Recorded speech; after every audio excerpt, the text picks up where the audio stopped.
Canada's Prime Minister Justin Trudeau speaks during an event with the Ukrainian, Canadian community and Ukraine's President Volodymyr Zelensky, out of frame, in Toronto, Canada, Ottawa, Canada, Ottawa, Canada, Ottawa, Canada, Ottawa. Canada Day offered an unreserved apology in Parliament after the legislature publicly celebrated a Ukrainian World War II veteran who fought alongside the Nazis.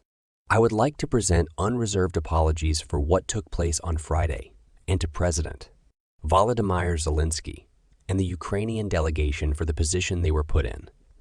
For all of us who were present, Trudeau told lawmakers, to have unknowingly recognized this individual was a terrible mistake and a violation of the memory of those who suffered grievously at the hands of the Nazi regime. The Canadian leader was referring to an embarrassing incident that marred a visit by Zelensky last week, sparking an uproar that led to the resignation of the Parliament Speaker on Tuesday. The Ukrainian president was in Canada as part of a tour to bolster Western support for his country's struggle against Russian invasion. Zelensky was in the chamber as guest of honor when the Speaker, Anthony Rota, checked the elderly veteran as a World War I hero, prompting a standing ovation.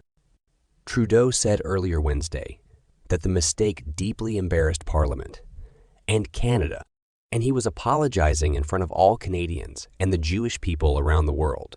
It was a horrendous violation of the memory of the millions of people who died in the Holocaust, Trudeau said. Rota stepped down under pressure, saying he had profound regret for my error and the pain he caused to Jewish communities in Canada and elsewhere. At the high-profile event for Zelensky, Rota had hailed Yaroslav Hunka as a Ukrainian, Canadian war veteran from the Second World War who fought for Ukrainian independence against the Russians, and a Ukrainian hero and a Canadian hero. Hunka served in the 14th Waffen Grenadier Division of the SS, a Nazi military unit whose crimes against humanity during the Holocaust are well documented, according to the Friends of Simon Wiesenthal Center. The Jewish advocacy group called the incident shocking and incredibly disturbing.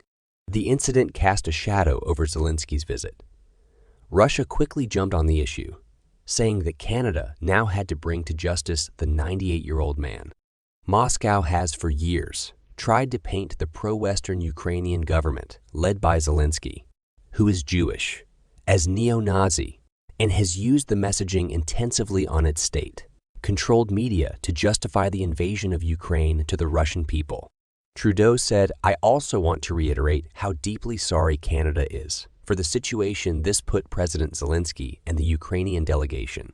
It is extremely troubling to think that this egregious error is being politicized by Russia and its supporters to provide false propaganda about what Ukraine is fighting for."